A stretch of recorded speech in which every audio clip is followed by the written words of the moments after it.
Hello aspirant, स्वागत है आप सब लोगों का परचम क्लासेस पे। हमारा आज का टॉपिक होने वाला है मनी। हम इसके बिल्कुल बेसिक से शुरू करेंगे और बिल्कुल हाई लेवल तक जाएंगे।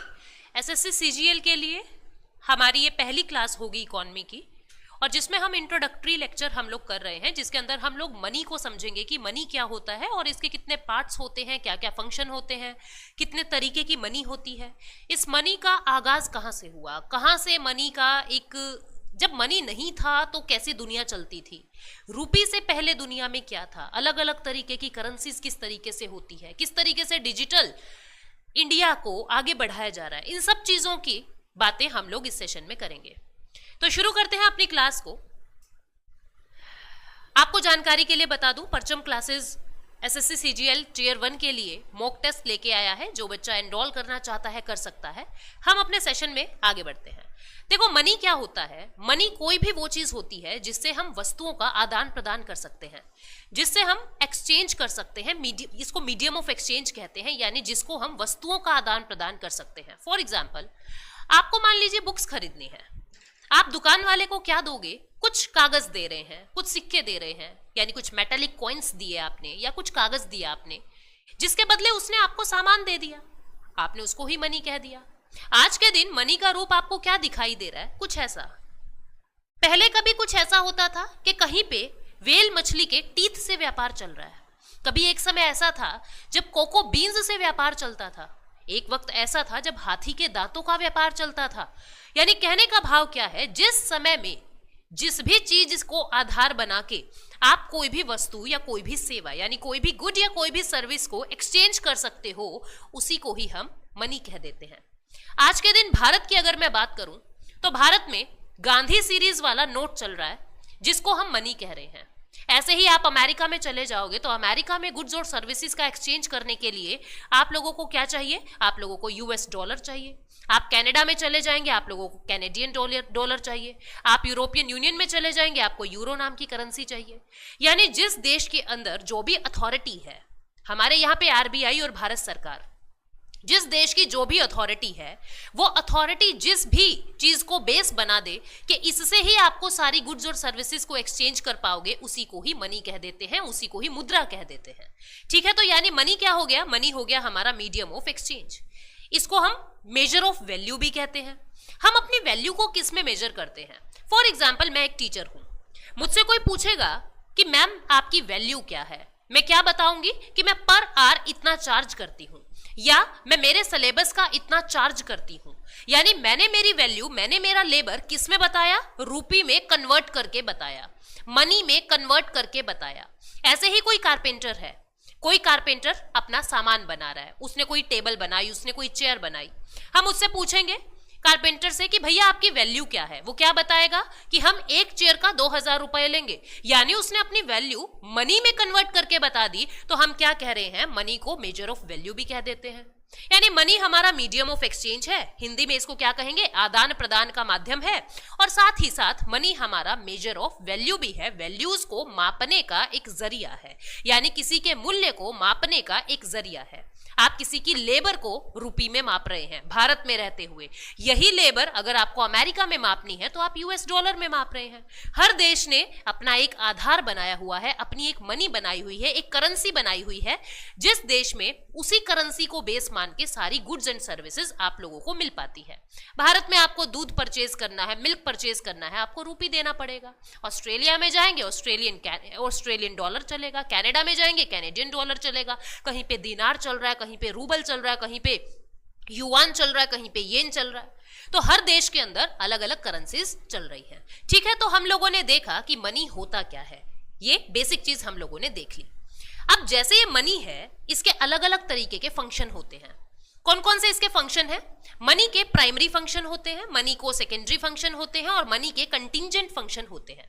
हिंदी में क्या कहेंगे कि मुद्रा का प्राथमिक कार्य क्या है। हिंदी वाले एस्पिरेंट्स क्या कहते हैं कि मुद्रा का प्राथमिक कार्य क्या है, मुद्रा का द्वितीय कार्य क्या है, और मुद्रा का कंटिंजेंट को हम कहेंगे कि मुद्रा का मुद्रा का संकेतात्मक कार्य क्या है। ठीक है, प्राथमिक, द्वितीय और संकेतात्मक यानी कि कंटिंजेंट फंक्शन क्या है। तो सबसे पहले तो हमें यह समझना है कि प्राइमरी फंक्शन कहते किसे हैं। ठीक है, किसी भी चीज का प्राइमरी फंक्शन क्या होता है उसको समझते हैं। जैसे मान लीजिए आपकी एक गाड़ी है, क्या है, आपकी एक गाड़ी है, एक कार है आपके पास।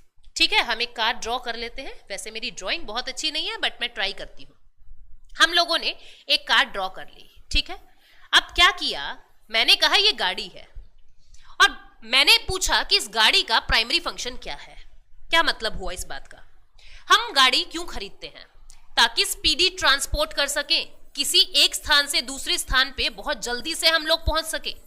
पहुंच तो हम चल के भी जाएंगे, अगर हम पैदल चलें, अगर हम अपने पांव से चले पहुंच तो हम तब भी जाएंगे, हम साइकिल पे जाएं पहुंच तो हम तब भी जाएंगे, हम रिक्शा में जाएं पहुंच तो हम तब भी जाएंगे, बोटिंग करें हम तब भी पहुंच जाते हैं, हम प्लेन से जाएं तब भी पहुंच जाते हैं। लेकिन गाड़ी का पर्पस क्या है, क्यों इसको लेके आए हैं, इसका सबसे जो एम पर्पस है, इसका जो उद्देश्य है गाड़ी का, वो क्या है, स्पीडी ट्रांसपोर्ट, यानी जल्दी से आप एक स्थान से दूसरे स्थान पे पहुंचना चाहते हो। ये गाड़ी का प्राइमरी फंक्शन है, ये गाड़ी का प्राइमरी फंक्शन है, मतलब इसका प्राथमिक कार्य क्या है, स्पीडी ट्रांसपोर्टेशन। इसी के साथ साथ हमको और कौन कौन से फंक्शन मिल गए, हमको इसके अंदर म्यूजिक सिस्टम मिल गया, हमको इसके अंदर मतलब स्टोरेज का सिस्टम मिल गया, डिग्गी होती है गाड़ी की जहां पे आप सामान स्टोर कर सकते हो। इसी के ही अंदर हम लोगों को एयर कंडीशनर का सिस्टम मिल गया। इसी के ही अंदर बहुत सारी गाड़ियां आप देखोगे, इसी के ही अंदर आपको एलईडी पैनल लगा हुआ मिल गया, आप मनोरंजन कर सकते हैं। यानी एक गाड़ी के साथ उसका प्राइमरी फंक्शन तो है ही है, जो उसको गाड़ी बनाता है, जिसने उसको गाड़ी की परिभाषा दी। कौन सा काम है जिसने उसको गाड़ी की परिभाषा दी, स्पीडी ट्रांसपोर्ट। इसके टायर की वजह से ये गाड़ी है। लेकिन इसके साथ साथ इसमें कुछ सेकेंडरी फंक्शन, कुछ सेकेंडरी फायदे भी आपको मिल रहे हैं। फॉर एग्जाम्पल, जैसे आपको म्यूजिक सिस्टम मिल गया, आपको एयर कंडीशनर मिल गया, आपको स्टोरेज मिल गया, वो सब क्या हो गए, इसके सेकेंडरी फंक्शन हो गए, इसके द्वितीय कार्य हो गए, इसके सेकेंडरी फंक्शन हो गए। ठीक है, अब हमने क्या किया, हमने इस गाड़ी के टायर निकाल दिए। हमने क्या किया, हमने इस गाड़ी के टायर निकाल दिए। ठीक है, हमने इस गाड़ी के टायर निकाल दिए, लेकिन अभी भी इस गाड़ी में एयर कंडीशनर लगा हुआ है, डिग्गी विग्गी है, स्टोरेज आप अब भी कर सकते हो, एलईडी पैनल लगा हुआ है। तो क्या अब भी आप इसको गाड़ी कहोगे? अब इसको हम गाड़ी नहीं कहेंगे, क्योंकि जो इसका मेन एम था स्पीडी ट्रांसपोर्ट, वो खत्म हो चुका है। यानी इसका प्राइमरी फंक्शन क्या है, स्पीडी ट्रांसपोर्टेशन, बाकी सब इसके सेकेंडरी फंक्शन थे। ऐसे ही मैं एक एग्जाम्पल लेती हूं मोबाइल का। हमने एक मोबाइल का एग्जाम्पल लिया। ठीक है, मोबाइल का प्राइमरी फंक्शन में अगर मैं आप लोगों से पूछूं कि इसका प्राथमिक कार्य क्या है, टेलीफोन का प्राथमिक कार्य क्या है, आप बताएंगे कि मैम कम्युनिकेशन, बातचीत करना, वार्तालाप करवाना, ये इसका प्राइमरी फंक्शन है। लेकिन इसी के ही साथ साथ हमको मोबाइल में और कौन कौन से फंक्शन मिल गए, हमको इसके अंदर म्यूजिक सिस्टम मिल गया, हमको इसके अंदर कैलकुलेटर मिल गया, हमको इसके अंदर वॉच मिल गई, हमको इसके अंदर अलार्म मिल गया, हमको इसके अंदर कैलेंडर मिल गया, हमको स्कैनर मिल गया, हमें कैमरा मिल गया। बहुत सारी चीजें हम लोगों को मोबाइल में और बहुत सारे फीचर्स मिल जाते हैं, म्यूजिक सिस्टम, पूरा साउंड सिस्टम मिल गया। लेकिन अब मैंने क्या किया, अब मैंने इसमें से सिम निकाल लिया। आप कम्युनिकेट नहीं कर सकते किसी से, ना ही आप मैसेजिंग कर सकते हैं, ना ही आप फोन पे बात कर सकते हैं, लेकिन बाकी सब काम आप इसमें कर सकते हैं। कैलकुलेटर, घड़ी यूज करना, अलार्म यूज करना, स्कैनर यूज करना, कैमरा यूज करना, वो सारे काम अब भी इसमें हैं, लेकिन बस मैंने इसमें से सिम निकाल लिया। तो क्या आप अब भी इसको मोबाइल या फोन की परिभाषा दोगे? नहीं। जो इसका प्राइमरी फंक्शन है वो इसको परिभाषित करता है, वो इस फोन को फोन बनाता है।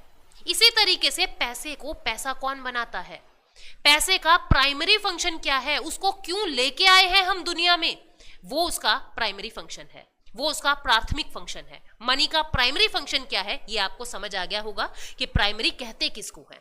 प्राइमरी फंक्शन कौन कौन से होते हैं मनी के, ये दो फंक्शन होते हैं मनी के प्राइमरी फंक्शन, और यही दो हमको पढ़ने हैं। इसकी वजह क्या है, क्योंकि एनसीईआरटी में ऐसा लिखा हुआ है, और एनसीईआरटी से बाहर हमको जा ही नहीं सकते, क्योंकि जब भी हम लोगों को क्लेम करना होता है किसी भी कमीशन पे, तो हम लोग एनसीईआरटी को आधार बनाकर ही क्लेम कर सकते हैं। तो जितनी भी बातें एनसीईआरटी में लिखी है वो तो हमें बिल्कुल गांठ बांध लेनी है।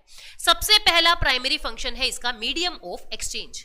हिंदी में एस्पिरेंट्स इसको क्या कहेंगे, आदान प्रदान का माध्यम, आदान प्रदान का माध्यम, मीडियम ऑफ एक्सचेंज यानी आदान प्रदान का माध्यम।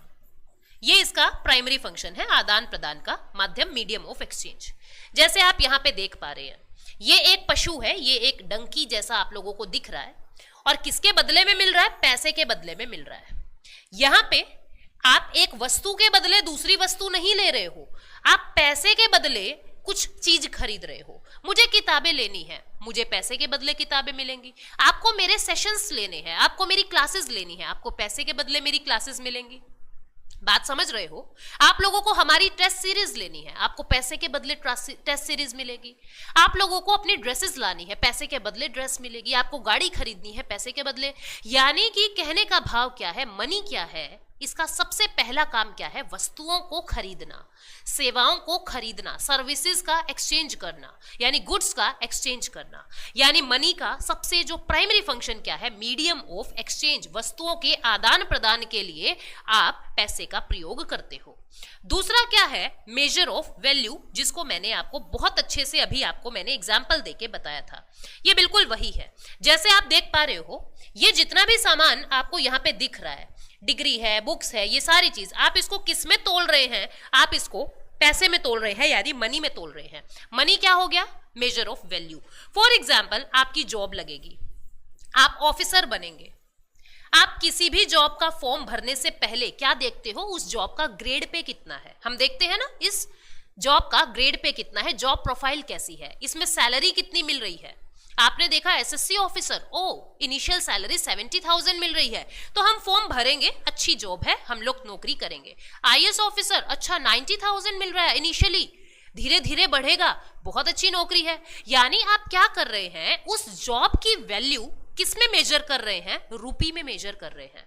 इस दुनिया की प्रत्येक चीज मनी में मेजर की जाती है। मुझे मेरी वैल्यू बतानी है, मैं बताऊंगी मैं पर आवर इतना लेती हूं, मैं एक कोर्स का इतना लेती हूं, मैं एक टेस्ट सॉल्व करवाने का इतना लेती हूं। आप ऑफिसर बनेंगे, आप कहेंगे कि ये फाइल चेक करवाने का इतना चार्ज लगेगा, एक महीने भारत सरकार को सर्विस देंगे, उसका इतना चार्ज है। यानी कहने का भाव क्या है? आप अपनी वैल्यू मनी में मेजर करके बताते हैं। ऐसे ही दुनिया में प्रत्येक व्यक्ति अपनी वैल्यू या दुनिया का कोई भी सामान हम मनी में मेजर करते हैं, मनी में मापते हैं। तो इसका दूसरा फंक्शन क्या हो गया, जिसको हम प्राइमरी फंक्शन कह रहे हैं, मेजर ऑफ वैल्यू। यानी ये दो काम इसके ऐसे हैं जो मनी को मनी बनाता है, जो मनी को परिभाषित करता है, मनी को मनी बनाता है। तो दो काम कौन से हो गए, कैसे याद रखेंगे? एम एम, ठीक है, ये प्राइमरी है, प्राइमरी, म नाम आ रहा है ना, म, तो म यानी M M, medium of exchange, measure of value. दो हमने प्राइमरी फंक्शन देख लिए। Now let us move to secondary function of money. Money के द्वितीय फंक्शन कौन कौन से हैं, इसको हम याद रखेंगे एसटीडी से। एसटीडी जानते होगे ना आप लोग, एसटीडी, पहले एसटीडी पे बात करते थे, फोन करने जाते थे बाहर, वो रुपया डाल के और फिर बात करते थे। पता नहीं आप लोगों ने तो कभी यूज की है या नहीं की है एसटीडी।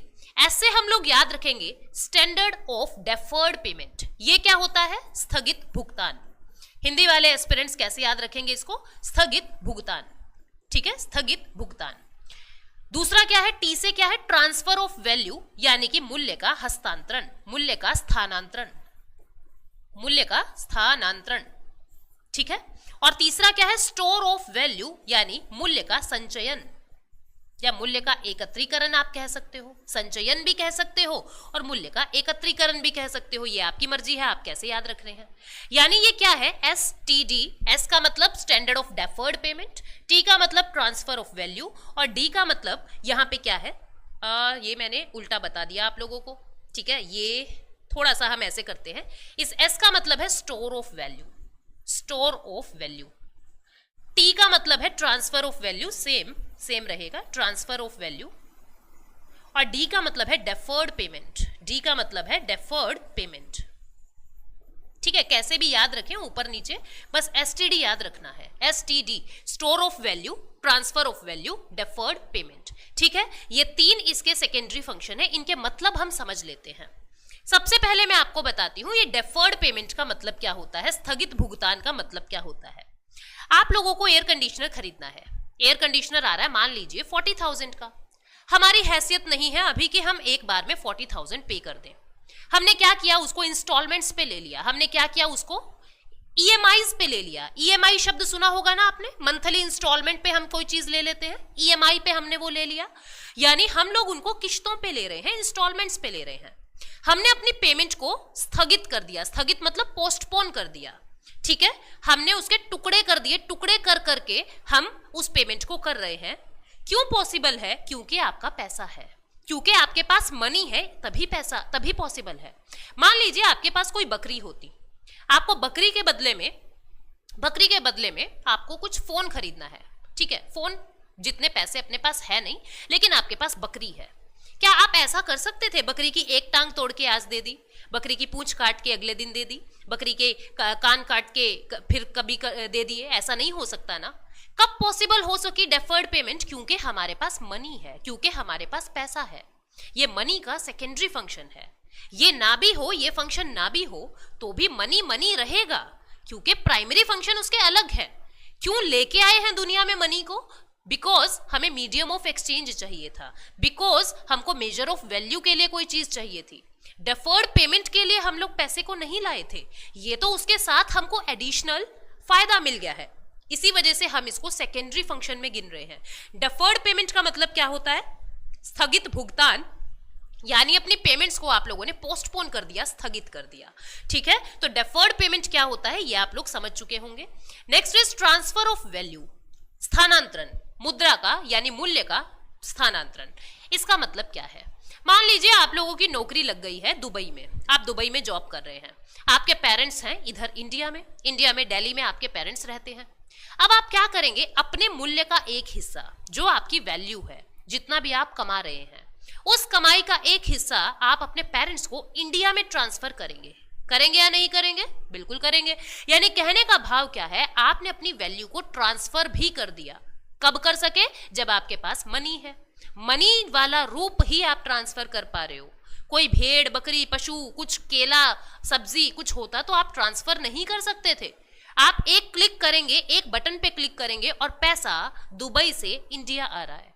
यानी कहने का भाव क्या है? एक और फायदा मनी की वजह से हमको मिल गया, हम अपनी वैल्यूज को ट्रांसफर भी कर सकते हैं, हम इसका स्थानांतरण भी कर सकते हैं, इधर से उधर भी उसको भेज सकते हैं। तीसरा इसका फंक्शन है स्टोर ऑफ वैल्यू। अब मैं क्या कर रही हूं? मैं ना एक जगह नौकरी करती हूं, ठीक है, मैं जॉब कर रही हूं कहीं पे, और मैं पूरे महीने नौकरी कर रही हूं, पूरे महीने जॉब कर रही हूं। इन द मंथ एंड, महीने के अंतिम दिन पे मैंने मेरे बॉस को कहा कि सर मुझे मेरी वैल्यू दो। बोले कैसी वैल्यू दें? हमने कहा कि सर हमने पूरे महीने अपनी वैल्यू को स्टोर किया है और अब मेरे 60,000 रुपीज आपकी तरफ बनते हैं। मेरी 60,000 की वैल्यू मैंने स्टोर कर ली है, अब आप इस स्टोर की हुई वैल्यू को मुझे दे दें, यानी मेरी सैलरी मुझे दे दें। मैंने क्या किया? पूरे महीने अपनी वैल्यू को मैंने थोड़ा थोड़ा जमा करती चली गई मैं, कि प्रत्येक दिन मैं इतना रुपया कमा रही हूँ, प्रत्येक दिन मैं 2,000 रुपीज अर्न कर रही हूँ और 30 डेज का 60,000 रुपीज बन गया है। अब मेरा बॉस मुझे उस वैल्यू को दे देगा। यानी मैंने क्या किया? पूरे महीने अपनी वैल्यू को स्टोर करना शुरू कर दिया, ठीक है। तो वैल्यू को हम स्टोर भी कर सकते हैं। कब पॉसिबल है ये? क्योंकि मनी है, इस वजह से ये चीज भी पॉसिबल है। यानी मनी की वजह से हमको ये एक्स्ट्रा फायदे भी मिल गए, जिसको कह रहे हैं हम STD, जिसको हम कह रहे हैं ST&D। डी से डेफर्ड पेमेंट, आपने अपनी पेमेंट को, भुगतान को स्थगित कर दिया, पोस्टपोन कर दिया। टी का मतलब ट्रांसफर ऑफ वैल्यू, यानी आप कहीं बाहर हैं, पेरेंट्स कहीं हैं, आप ट्रांसफर कर सकते हो अपने पैसे को। एस का मतलब स्टोर ऑफ वैल्यू, स्टोर मतलब कि आपने अपनी वैल्यूज को स्टोर कर दिया है, ठीक है। तो इस तरीके से ये इसके सेकेंडरी फंक्शन थे। इस सेकेंडरी फंक्शन के साथ साथ हमको कुछ कंटिंजेंट फंक्शंस यानी कुछ एक्स्ट्रा एडिशनल फंक्शन और मिल जाते हैं, जो थोड़ी सी कम इंपॉर्टेंस के होते हैं, लेकिन मनी की है तो पॉसिबल है, इस वजह से मनी के फंक्शंस में आ जाते हैं। सबसे पहले डिस्ट्रीब्यूशन ऑफ नेशनल इनकम, यानी राष्ट्रीय आय का बंटवारा। राष्ट्रीय आय का बंटवारा,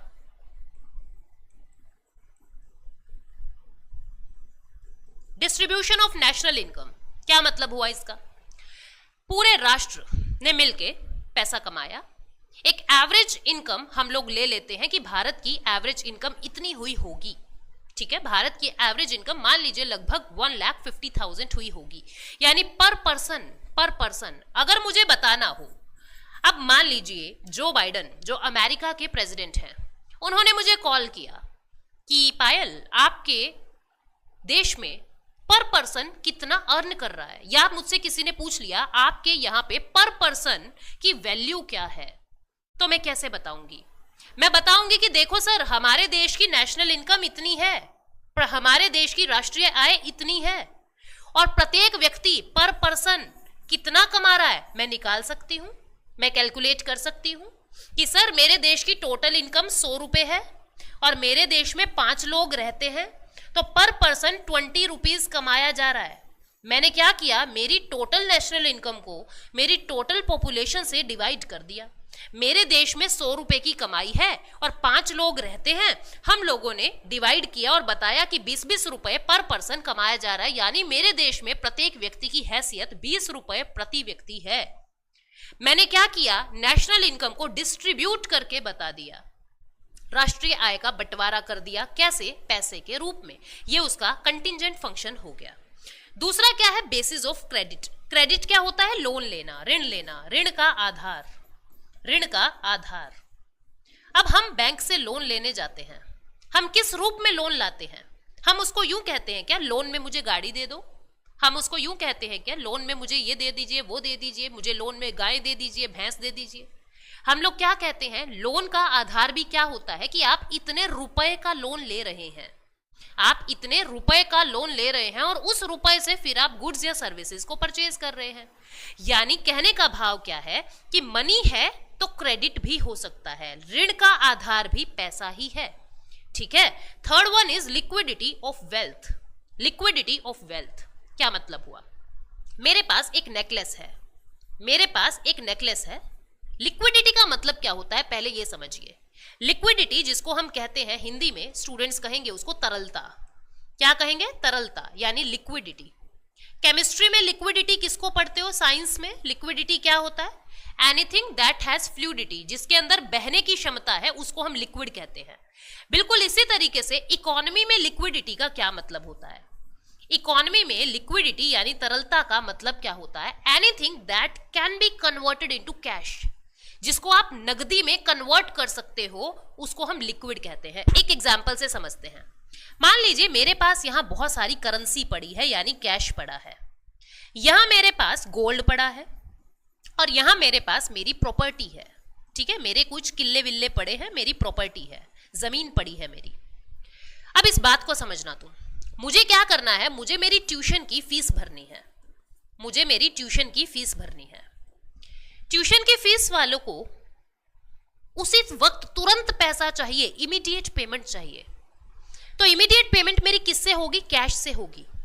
यानी मेरी सबसे पहले जरूरत इस तीनों में से किसने पूरी की? कैश ने मेरी जरूरत सबसे पहले पूरी करी। अब गोल्ड के लिए मुझे भागना पड़ेगा सुनार के पास, गोल्ड स्मिथ के पास भागना पड़ेगा, फिर वो उसको कन्वर्ट करके देगा मुझे रूपी में, फिर उस रूपी से पेमेंट होएगी ट्यूशन फीस की, समय लगेगा। ऐसे ही प्रॉपर्टी को सोचो, अगर मैं इसको कैश में कन्वर्ट कराने गई तो बहुत समय लग जाएगा। हो सकता है जितना रेट मैं मांग रही हूं मेरी प्रॉपर्टी का सामने वाला मुझे दे ही ना रहा हो सकता है फिर कागज पूरे ना हुए हो, रजिस्ट्री होने में टाइम लग जाएगा, यानी इसको कैश में कन्वर्ट होने में टाइम लग जाएगा। लिक्विडिटी का मतलब क्या है? कोई भी वो चीज जो इजीली कैश में कन्वर्ट हो सके उसको मोस्ट लिक्विड कहेंगे। और कैश जो है मोस्ट लिक्विड रूप होता है, सबसे ज्यादा तरल रूप होता है, क्योंकि ये आपकी जरूरत को सबसे पहले पूरा करता है, सबसे फास्ट पूरा करता है। इसलिए हम लिक्विड को मतलब कैश को मोस्ट लिक्विड कहते हैं। ये सबसे लेट में पूरा कर रहा है आपकी जरूरत को, इसलिए इसको हम लीस्ट लिक्विड कहते हैं और इसको इंटरमीडिएट लिक्विड कह देते हैं, मतलब ठीक ठाक सा है। बिकने में समय नहीं लगता, पर इतना तुरंत नहीं बिकता है जितना कैश में तुरंत हमारा काम हो जाता है। तो लिक्विडिटी का मतलब आपको समझ आ गया होगा, कैश में कन्वर्ट करना। कैश में कोई भी चीज जितनी लेट कन्वर्ट होती है वो उतनी ही कम लिक्विड होती है। ठीक है, तो इधर मैंने क्या लिखा, इसका एक और contingent function, liquidity of wealth. मेरे पास मेरा धन पड़ा है। धन का मतलब क्या है? मेरे पास मेरे सोने के नेकलेस पड़े हैं, मेरे पास मेरी प्रॉपर्टी पड़ी है। ठीक है, मैं मेरी जरूरत को कैसे पूरा कर सकती हूं? जरूरी नहीं है कि सामने वाला व्यक्ति मुझसे मेरी प्रॉपर्टी खरीदने में इच्छुक हो। मान लीजिए आप मेरा कोर्स ले रहे हैं, आप मेरी क्लास परचेज कर रहे हैं और आप मुझे कहें कि मैम हम ना आपको फीस नहीं देते, हम ना आपको मेरी गोल्ड की रिंग दे देते हैं। तो मैं क्या कहूंगी कि नहीं, मुझे नहीं चाहिए तुम्हारी गोल्ड की रिंग, क्या पता असली है कि नकली है, मुझे तो कैश ही चाहिए। यानी मैं क्या डिमांड कर रही हूं कि मुझे तो मोस्ट लिक्विड फॉर्म ही चाहिए। तो क्योंकि तुम्हारे पास गोल्ड है तो तुम्हारे पास ऑप्शन है कि तुम उसको कन्वर्ट करवा लो मोस्ट लिक्विड फॉर्म में, यानी कैश की फॉर्म में कन्वर्ट करा सकते हो। तो जो भी वेल्थ होता है, चाहे वो प्रॉपर्टी है, चाहे वो गोल्ड है, चाहे वो कुछ भी है, एनीथिंग, आप उसको कैश में कन्वर्ट करवा सकते हो, आप उसको नकदी में कन्वर्ट करवा सकते हो, क्योंकि मनी का रूप दुनिया के अंदर आ चुका है, हम उसको मनी में कन्वर्ट करवा सकते हैं। तो ये भी एक फंक्शन है, कंटिंजेंट फंक्शन है ये मनी का। ठीक है, फिर है measurement of utility. Measurement of utility, इसका कैसे समझे हम? यूटिलिटी का मतलब क्या होता है? संतुष्टि। यूटिलिटी का मतलब होता है संतुष्टि। संतुष्टि, degree of satisfaction, degree of satisfaction. समझते हैं एक एग्जांपल से। मान लीजिए जून जुलाई का महीना है, बहुत गर्मी में तड़प रहे हो तुम, पैदल चल के आए हो बहुत दूर से, जून जुलाई का महीना है। अब क्या हुआ कि आप लोग घर में घुसे और घर में घुसते ही आपको किसी ने ठंडा ठंडा एक गिलास फ्रिज का पानी पिला दिया। कैसे आत्मा बिल्कुल तृप्त हो जाएगी। अब आपको एक गिलास पानी और पिला दिया, अब पहले से कम अच्छा लगेगा, यानी आपकी यूटिलिटी, संतुष्टि पहले से कम हो गई। अब आपको एक गिलास और पानी पिला दिया, अब आपको बिल्कुल अच्छा नहीं लगेगा, बिकॉज आपका पेट फुल हो चुका है। अब आपको किसी ने एक गिलास और जबरदस्ती पानी पिला दिया, अब आपको वॉमिट हो जाएगी, यानी आपकी यूटिलिटी नेगेटिव में चली गई। संतुष्टि का मतलब क्या होता है? किसी भी चीज को यूज करके, किसी भी चीज को कंज्यूम करके आपको कितना अच्छा फील हो रहा है, आपको कितना तृप्ति फील हो रही है, आपको कितनी संतुष्टि फील हो रही है, that is utility, degree of satisfaction. ठीक है, तो यहां पे मैंने क्या कहा, हमने क्या पढ़ा यहां पे, ये क्या कह रहा है? Measurement of utility. इसको हम कैसे कोरिलेट करके समझते हैं, इसको समझना। आप एक रेस्टोरेंट में गए, आप कहां गए? आप एक रेस्टोरेंट में गए, ठीक है, और यहां पे आपने रेस्टोरेंट में एक बर्गर ऑर्डर कर दिया, आपने बर्गर ऑर्डर कर दिया और आपका बिल बना 400 रुपीज का। अब यहां पे ना एक रेडी थी, रेडी समझते होगे ना, रेडी मार्केट वाली रेडी, ठीक है, ऐसे रेडी लगी हुई है। वो रेडी वाला भी क्या करता है? बर्गर बेचता है। वो लोकल सा है बेचारा, कोई बड़ा उसका ब्रांड नहीं है, कोई नाम नहीं है, और उसने वो बर्गर जो है वो 40 रुपीज का आपको दिया। कितने का दिया? 40 रुपीज का दिया। आप बड़े रेस्टोरेंट में गए तो बर्गर 400 रुपीज का मिला, आपने रेडी से खरीदा तो वो 40 रुपीज का आपको मिला, किसी स्ट्रीट वेंडर से आपने वो खरीदा। अब आपने खाया और यहां पे आपको मजा नहीं आया, ज्यादा टेस्ट नहीं आया, आपको अच्छा नहीं लगा। आप क्या कहेंगे? फालतू में 400 रुपए खराब किए हमने, इससे तो अच्छा हम 40 रुपए वाला खरीद लेते, वो इससे ज्यादा टेस्टी है, उसको खा के ज्यादा अच्छा लगता है हमें।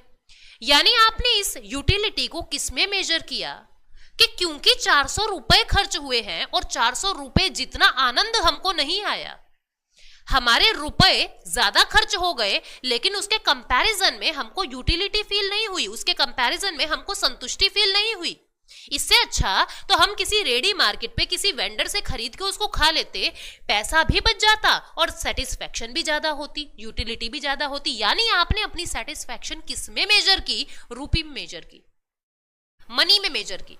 हम कोई सस्ता सा सामान लाते हैं, देखो 90 रुपए में आ गया ये सामान, लगता है 90 वाला, नहीं लगता ना, ऐसे लगता ना बहुत ब्रांड का है। यानी आप क्या कर रहे हो? अपनी संतुष्टि को रुपए में मेजर करके बता रहे हो, है ना, अपने मनी को रुपए में मेजर करके बता रहे हो, अपनी सेटिस्फैक्शन को रुपए में मेजर करके बता रहे हो। कोई साड़ी लाए आप, लड़कियां पता होगा, गर्ल्स खरीदती हैं, कोई ड्रेस लेके आई है और वो ड्रेस है, मान लीजिए 5000 की ड्रेस है। आपके दोस्त ने कहा कि वैसे तो सुंदर है लेकिन 5000 वाली बात नहीं है, सुंदर तो है लेकिन 5000 जैसी नहीं बात है। यानी आपने क्या किया? अपनी सेटिस्फैक्शन को फिर से, अपनी यूटिलिटी को, संतुष्टि को फिर से मनी में मेजर किया। उम्मीद करती हूँ इतने सारे एग्जाम्पल से आप समझ चुके होंगे कि यूटिलिटी होता क्या है। ठीक है, तो यहां पे इसका एक और कंटिंजेंट फंक्शन क्या है? एक और कंटिंजेंट फंक्शन हमने पढ़ा, that is measurement of utility, यानी संतुष्टि को मापने का जरिया भी पैसा ही है। तो हमारे एक बार रिवाइज कर लेते हैं कि हमारे कौन कौन से फंक्शन अभी तक हमने पढ़े हैं। प्राइमरी फंक्शन में हमने पढ़ा एम और एम, यानी medium of exchange and major of value. Next हमने पढ़ा एसटीडी, यानी store of value, transfer of value और डेफर्ड पेमेंट। और कंटिंजेंट में हमने पढ़ा नेशनल इनकम को डिस्ट्रीब्यूट करना, लोन वाला पैसा और वेल्थ को लिक्विडिटी में कन्वर्ट करना, कैश में कन्वर्ट करना, और संतुष्टि को मापना यानी मेजरमेंट ऑफ यूटिलिटी, ये हमारे मनी के फंक्शंस जो हैं वो पूरे होते हैं। ठीक है, कौन कौन से फंक्शंस हैं? अब अगर आप लोगों से क्वेश्चन पूछ लिया जाए कि which of the following is a secondary function of money, which of the following is primary function of money, which of the following is contingent function of money, तो आपको पता होना चाहिए। इस तरीके के क्वेश्चन प्रीवियस ईयर में बन चुके हैं। थोड़ी सी प्रैक्टिस भी हम करेंगे इस टॉपिक के एंड होने के बाद। ठीक है, तो ये हम लोगों ने फंक्शंस देखे मनी के। इसके बाद इस पैसे का आगाज कहां से हुआ, इस पैसे का इवोल्यूशन यानी कि इस पैसे का उद्भव कहां से हुआ। हर वक्त तो पैसा नहीं था, हर वक्त तो कागज नहीं था, कागज ही बहुत बाद में बना है दुनिया में, है ना। जो पेपर है बहुत बाद में बना है दुनिया में। तो ऑब्वियस है जो आज का मनी आप लोग देख रहे हैं, जिसको आप नोट कह रहे हो, वो नोट जो है बहुत बाद में आया होगा। मेटल का अस्तित्व भी बहुत बाद में आया है। कोई ताम्र पाषाण युग जाके कहीं आता है, कॉपर ब्रॉन्ज एज आती है, जब जाके कॉपर मेटल आती है, आयरन मेटल आया, उसके बाद लौह काल आता है। यानी एक समय ऐसा भी रहा है पृथ्वी पे जब मेटल था ही नहीं, मेटल का आविष्कार ही नहीं हुआ था। एक समय ऐसा था जब कागज का आविष्कार ही नहीं हुआ था। जब ये सारी चीजें थी ही नहीं पृथ्वी पे, तो दुनिया कैसे चलती थी, व्यापार कैसे चलता था, अर्थव्यवस्था कैसे चलती थी। दुनिया तो तब भी थी ना जब मेटल नहीं था। हड़प्पा सभ्यता, चलो तब तो मेटल आ गया था, उससे पहले जो लोग रहते थे मेटल तो तब भी नहीं था, लेकिन तब व्यापार कैसे चलता था बिना पैसे, अब उसको समझते हैं। दुनिया में सबसे पहले आया बार्टर सिस्टम, ये आपको दिखाई दे रहा होगा। दुनिया में सबसे पहले आया बार्टर सिस्टम, जिसको कहते हैं हम वस्तु विनिमय प्रणाली। हिंदी वाले क्या कहते हैं? वस्तु विनिमय प्रणाली। क्या होता है समझेंगे। बार्टर सिस्टम में बहुत सारी खामियां थी, बहुत सारी प्रॉब्लम्स थी, जिसके बाद हम लोग आ गए मेटालिक मनी पे, यानी गोल्ड करेंसी पे, आयरन करेंसी पे, कॉपर करेंसी पे, मेटालिक मनी यानी धातु की मुद्राओं पे आ गए। ठीक है, गोल्ड और मेटल कॉइन आप एक ही मान सकते हैं। इसके बाद हम लोग पेपर का आविष्कार कर देते हैं। चाइना के अंदर सबसे पहले कागज का आविष्कार होता है, चाइना में ही सबसे पहले प्रिंटिंग आती है, जॉन गुटनबर्ग प्रिंटिंग लेके आते हैं और दुनिया में पेपर मनी छपने लग गई, जो आज के दिन आप यूज कर रहे हैं। जब इसमें भी प्रॉब्लम्स मिली तो हम लोगों ने प्लास्टिक कार्ड का आविष्कार कर दिया, जो ये debit card, credit card, ATM cards आप देखते हैं, इनका आविष्कार हो गया। जब इसमें भी कुछ प्रॉब्लम मिलने लगी तो हम लोग इलेक्ट्रॉनिक मनी पे आगे चले जाते हैं। ये आपके IMPS, ये आप लोगों के NEFT, national electronic fund transfer, आप RTGS करवाते हैं, ये सब चीजें यहां आ जाएंगी। और फिर उसके बाद जब इसमें भी हमको मजा नहीं आया तो हम लोग आज के दिन कहां खड़े हैं? हम लोग क्रिप्टो करेंसी पे खड़े हैं, वर्चुअल करेंसी पे खड़े हैं। ये क्रिप्टो करेंसी क्या होती है, कहां से आती है, ये सब डिस्कशन हमें करना है। सबसे पहले हम पहले पड़ाव पे चलते हैं, यानी दुनिया में जब मेटल नहीं था, जब दुनिया में कागज नहीं था, तब क्या था? तब बार्टर सिस्टम था। ये बार्टर सिस्टम क्या है, पहले उसको समझते हैं। ठीक है, बार्टर सिस्टम हिंदी में क्या कहा हमने इसको? वस्तु विनिमय प्रणाली। आप देख रहे हैं एक व्यक्ति सामान दे रहा है, दूसरा व्यक्ति भी सामान दे रहा है, यानी वस्तु के बदले वस्तु, बीच में पैसे नाम की कोई चीज नहीं, वस्तु के बदले वस्तु, वस्तु विनिमय प्रणाली, बार्टर सिस्टम। क्या होता है समझते हैं। आप लोग मोहल्लों में भी देखते होंगे, आज भी बहुत सारी जगह आपको बार्टर सिस्टम के एग्जाम्पल देखने को मिलते हैं। घर में मम्मी क्या करती हैं, हमारी मदर क्या करती हैं, हमारे पुराने कपड़े, हमारे फटे पुराने कपड़े किसी को देती हैं और बदले में उनसे बर्तन ले लेती हैं, बदले में उनसे स्टील के चम्मच, कपड़े के बदले बाल्टी ले ली, ठीक है, कुछ प्लेट्स ले ली, गिलास ले लिए, यानी बर्तन ले लिया आप लोगों ने, प्लास्टिक का सामान ले लिया।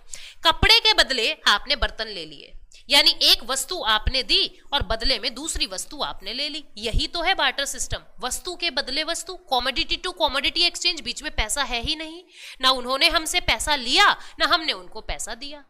ठीक है, बार्टर सिस्टम, वस्तु के बदले वस्तु। दूसरा और एग्जाम्पल मैं आपको देती हूं। आज के टाइम में आपके हेयर्स, यानी आपके बाल लेने आते हैं गली मोहल्लों में। जो लोग कॉलोनी में रहते हैं, जो सोसाइटी वगैरह में रहते हैं, वो तो नहीं देख पाते हैं ये चीज, लेकिन जो मोहल्लों में रहते हैं, जो पुराने शहरों में रहते हैं, वो लोग देखते होंगे कि गलियों में बाल लेने आते हैं कि बाल बेच लो, बाल बेच लो। और बालों की कीमत आप लोगों को बहुत महंगी देते हैं, 3 से 4 हजार रुपए किलो ये बाल बिकते हैं। बिकॉज इन हेयर्स का जो यूज है वो कैंसर ट्रीटमेंट में किया जाता है।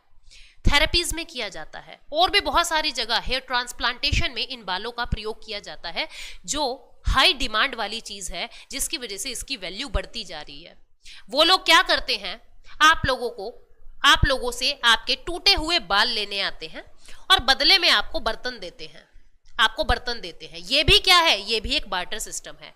आपने अपने टूटे हुए बाल उनको दे दिए और वो लोग आपको बर्तन, आपको प्लास्टिक का सामान देके जा रहे हैं, ये भी बार्टर सिस्टम है। यानी बार्टर सिस्टम क्या है, एक वस्तु के बदले दूसरी वस्तु, एक सामान के बदले दूसरा सामान, ये बार्टर सिस्टम है। अब आप कहेंगे मैडम क्या इसमें सर्विसेज भी होती हैं? बिल्कुल होती हैं, सेवाएं भी होती हैं। जैसे मैंने आपको कहा आप मेरे मैथ्स का होमवर्क कर दो, मैं आपके फिजिक्स का होमवर्क कर दूंगी, हमने सर्विस के बदले सर्विस बांट ली, ठीक है। आप हमारे यहाँ पे आप हमारा ये वाला काम कर दो, हम आपका वो काम कर देंगे। आप सीए हो तो प्लीज हमारे अकाउंट्स आप मेंटेन कर ले, और हम व्हाइट वॉश करते हैं, हम आपके घर में सफेदी कर देंगे।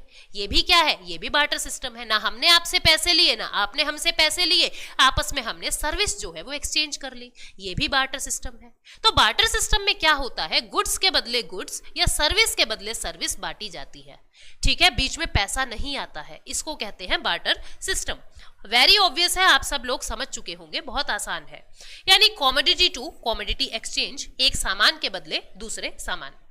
अब इसका सबसे मेन फीचर क्या है, it needs double bonds of coincidence. इसका मतलब क्या होता है, इसको हिंदी वाले एस्पिरेंट्स कहेंगे, इसमें सबसे ज्यादा जरूरी क्या होता है, इच्छाओं की दोहरी संयोजकता, इच्छाओं की दोहरी संयोजकता।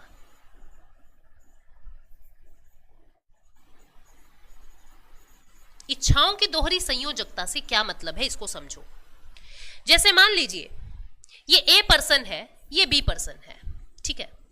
ए पर्सन के पास पेन है और बी पर्सन के पास पेंसिल है। ए पर्सन ऐसे कह रहा है कि मुझे पेंसिल चाहिए और बदले में मेरा पेन ले लो। बी ने कहा आई वॉन्ट पेन, और ए ने कहा आई वॉन्ट पेंसिल। इन्होंने आपस में अपना सामान बदल लिया, बहुत खूबसूरती से व्यापार चल रहा था, कोई प्रॉब्लम नहीं हुई। प्रॉब्लम कब हुई, जब ए बोला मैं मेरा पेन उसको दूंगा जिसके पास इरेजर है, जिसके पास रबड़ है, क्योंकि मुझे बदले में रबड़ चाहिए, मैं मेरा पेन उसको दूंगा जिसके पास इरेजर है। अब हमने ऐसा व्यक्ति ढूंढा जिसके पास इरेजर था। मैं गई अंकल के पास, मैंने कहा अंकल सी, आप प्लीज ए को अपना रबड़ दे दीजिए और बदले में पेन ले लीजिए। सी पर्सन ने मुझे क्या कहा कि नो, मैं मेरा इरेजर पेन वाले को नहीं दूंगा, मुझे तो आलू चाहिए बदले में, मुझे बदले में आलू चाहिए, मुझे बदले में पोटैटो चाहिए, मुझे सब्जी बनानी है आलू की, मैं मेरा रबड़ उसको दूंगा जिसके पास आलू है। मैं आलू वाले के पास गई, मैंने कहा भाई इसको आलू दे दो और इनका रबड़ ले लो। आलू वाला क्या कहता है, मैं नहीं दूंगा मेरा आलू, मैं तो उसको दूंगा जिसके पास भिंडी है, मुझे तो आज भिंडी की सब्जी खानी है। कहने का भाव क्या है, जो चीज इसे चाहिए थी इसके पास है, लेकिन ये दे नहीं सकता इसको, क्योंकि इसको बदले में कुछ और चाहिए। इसकी इच्छा कुछ और है, इसकी इच्छा कुछ और है, इसकी इच्छा कुछ और है, इसकी इच्छा कुछ और है। यानी इच्छाएं नहीं मिल पा रही है लोगों की। जहां इच्छा नहीं मिलती वहां डाइवोर्स हो जाता है, वहां तलाक हो जाता है। तो हमको इस सिस्टम से भी तलाक लेना पड़ा। इसकी सबसे गंभीर समस्या ही यही थी कि लोगों की इच्छाएं नहीं मिल पाती थी। डबल बॉन्ड्स ऑफ कोइंसिडेंस मतलब बहुत मुश्किल है। ये मात्र एक संयोग था कि लोगों की इच्छाएं मिल पा रही थी और जिसको जो चाहिए वो मिल जाता था। ऐसा नहीं होता था, किसी को कुछ चाहिए तो किसी को कुछ चाहिए, यानी लोगों की इच्छाएं नहीं मिलती थी इस सिस्टम में। और जब तक इस सिस्टम में लोगों की इच्छा नहीं मिलेगी, वॉन्ट्स नहीं मिलेंगी, तब तक ये सिस्टम काम ही नहीं कर सकता। उसका उदाहरण आप लोगों ने अभी अभी देखा। तो इसका फीचर क्या था, सबसे इंपॉर्टेंट फीचर क्या था इसके अंदर डबल वॉन्ट्स ऑफ कोइंसिडेंस होना बहुत ज्यादा जरूरी था। यानी कि जो वॉन्ट्स हैं वो मिलनी बहुत ज्यादा जरूरी है, और वो केवल संयोग से ही मिलती थी, कोइंसिडेंस से ही मिलती थी। हर वक्त इच्छा मिल जाए ये जरूरी ही नहीं होता था, जो इसकी एक कमी भी है और इस सिस्टम का आप एक विशेषता यानी इसकी फीचर भी लगा सकते हो। तो बार्टर सिस्टम क्या होता है वो हमने देखा, और सबसे अहम भाग इसका क्या है वो भी हमने समझा। अब एक एक करके इसका पहले एडवांटेज देखते हैं कि इस सिस्टम में एडवांटेज क्या है। ठीक है, इस सिस्टम के एडवांटेजेस हम देखते हैं। बार्टर सिस्टम के पहले मैं डिसएडवांटेज बताती हूं, फिर हम लोग एडवांटेज पे आएंगे। पहले इसके डिसएडवांटेज देखो। सबसे पहले तो इसकी कमियां क्या क्या है, मतलब जो हमारे लिए नुकसान है, जो हमारे लिए हानि है इस सिस्टम में, वो देखते हैं। सबसे पहला नुकसान तो यही है, डबल बॉन्ड्स ऑफ कोइंसिडेंस, कि लोगों की इच्छा नहीं मिलती तो इसमें काम करना थोड़ा मुश्किल हो जाता है। एक तो यही। दूसरी समस्या इसमें क्या है, स्टोरेज की समस्या। स्टोरेज, फॉर एग्जाम्पल आज आप लोगों के पास मान लीजिए 10 लाख रुपीस है, आपने वो 10 लाख रुपीस बैंक में जमा करवा दिए। आप 10 साल के बाद भी अगर उनको निकालने जाओगे तो आपको आपके 10 लाख रुपए मिलेंगे। ऐसा तो नहीं बैंक वाले कहेंगे हम नहीं देते, ऐसा तो नहीं है। या वो ऐसे कह दे कि हम तो फटे हुए नोट देंगे, 10 साल हो गए हैं, हमने 10 साल से संभाल के रख रखे थे। ऐसा थोड़ा ना होता है। जब भी आप बैंक में नोट लेने जाओगे, आपके जमा किए हुए आपको फ्रेश करेंसी मिलेगी। यानी कहने का भाव क्या है, आज के रुपए में हमको स्टोरेज में कोई भी प्रॉब्लम नहीं होती है। लेकिन पहले के समय में क्या था, बहुत सारी ऐसी आइटम्स थी, पेरिशेबल आइटम्स थी, खाने पीने की वस्तुएं थी, खाद्य पदार्थ थे। फॉर एग्जाम्पल केला, बनाना, आलू, टमाटर, प्याज, ये सब चीजें अगर आप स्टोर करने लग जाओ तो मैक्सिमम है 1 day, maximum to maximum 1 day. इसके बाद वो खराब होने लग जाएंगी। यानी बहुत सारी वस्तुएं ऐसी थी जिसको स्टोर नहीं कर सकते थे। इसका ये भी एक नुकसान था। ठीक है, तीसरा नुकसान इसमें क्या है, तीसरा नुकसान है इसमें डिविजिबिलिटी की प्रॉब्लम। डिविजिबिलिटी यानी विभाजन की प्रॉब्लम। बहुत सारी चीजें अविभाज्य थी, विभाजन की प्रॉब्लम थी। ठीक है, यानी ये चीजें क्या थी, अविभाज्य थी, विभाजित नहीं हो पाती थी। फॉर एग्जाम्पल मुझे आज क्या करना है, मुझे मान लीजिए एक एग्जाम्पल समझते हैं। मेरे पास 100 का नोट है, 100 रुपये का एक नोट है। मुझे क्या करना है, मुझे चाय पीनी है 10 रुपीज में, मुझे 1 कप चाय पीनी है, 1 कप टी पीनी है। मैं उस व्यक्ति को 10 रुपए दूंगी और वो मुझे बदले में 90 रुपीज दे देगा, वो मुझे 90 रुपीज चेंज दे देगा। यानी मैंने मेरी करेंसी को तोड़ दिया, 10 रुपए में 90 रुपए में तोड़ दिया मैंने। लेकिन अब यहां पे देखो आप, मान लीजिए किसी के पास एक घोड़ा है, पूरा एक हॉर्स है, उस व्यक्ति को चाय पीनी है। 1 कप चाय के बदले पूरा घोड़ा दे दे, बहुत महंगी चाय लगेगी। और घोड़े की टांग तोड़ के दे तो ढाबे वाला उसका क्या करेगा। समझ आ रहा है बात। यानी कहने का मतलब क्या है, बहुत सारा सामान ऐसा है जिसको आप तोड़ ही नहीं सकते, लेकिन आज का रुपया आप तोड़ सकते हो। 5 रुपए का नोट जो है 1-1 रुपए के सिक्कों में टूट सकता है, 1-1 रुपए के नोट में टूट सकता है। 100 रुपए का नोट आप तोड़ सकते हो छोटी करेंसी में, यानी ये पॉसिबिलिटी है। लेकिन यहां पे ये पॉसिबिलिटी नहीं थी। ठीक है, उसके बाद एक और समस्या इसके अंदर है, फंजिबिलिटी की प्रॉब्लम। फंजिबिलिटी यानी रिप्लेसमेंट की प्रॉब्लम, रिप्लेसमेंट की प्रॉब्लम, फंजिबिलिटी रिप्लेसमेंट की प्रॉब्लम समझते हैं। अब दिवाली आ रही है, आप लोगों को पता है फेस्टिव सीजन है, सब लोग शॉपिंग करने जाएंगे। अब शॉपिंग करने जा रहे हो तो आपको रास्ते में मान लीजिए एक 2000 रुपए का एक ड्रेस पसंद आ गया है, एक ड्रेस आपको पसंद आ गई और उसका कॉस्ट है 2000 रुपए। मैं आपसे मिली और मुझे आपकी ड्रेस बहुत पसंद आई।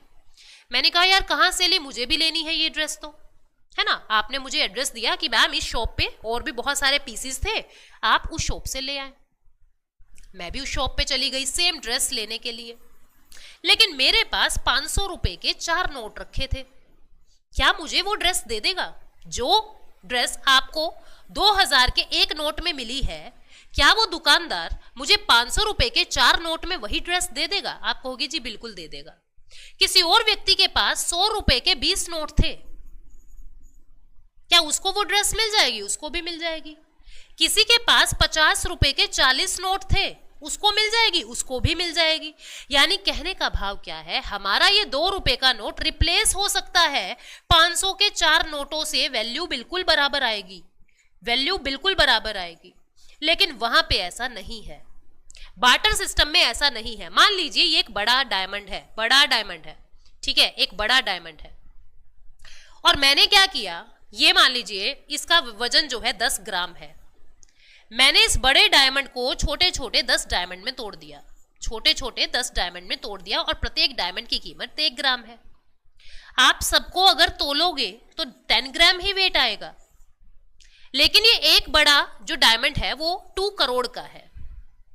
लेकिन अगर मैं इन 10 के 10 डायमंड को भी मिला दूं तो 2 करोड़ कीमत नहीं बनेगी, क्योंकि जो डायमंड है उसकी कीमत उसके साइज से होती है। डायमंड जितना बड़ा होएगा उसकी वैल्यू उतनी ज्यादा हो जाएगी। यानी कहने का भाव क्या है, जिस तरीके से मैं 2000 के नोट को 500 के 4 नोट में तोड़ सकी, 100 के 20 नोट में तोड़ सकी, 50 के 40 नोट में तोड़ सकी, मैं इस बड़े डायमंड को छोटे छोटे 1-1 ग्राम के डायमंड में नहीं तोड़ सकती, क्योंकि इनकी वैल्यू बराबर नहीं आएगी। ये बड़े डायमंड को ये छोटे 10 डायमंड रिप्लेस नहीं कर सकेंगे। यानी बार्टर सिस्टम में सामान में रिप्लेसमेंट की भी प्रॉब्लम थी। ठीक है, तो फंजिबिलिटी की प्रॉब्लम क्या होती है वो भी हमने देखा। इसमें और क्या समस्या थी देख लेते हैं। अभी तक हमने क्या पढ़ा है, डबल बॉन्ड्स ऑफ कोइंसिडेंस, इच्छाएं नहीं मिल रही, स्टोरेज की समस्या है, टूटने की समस्या है और रिप्लेसमेंट की समस्या है।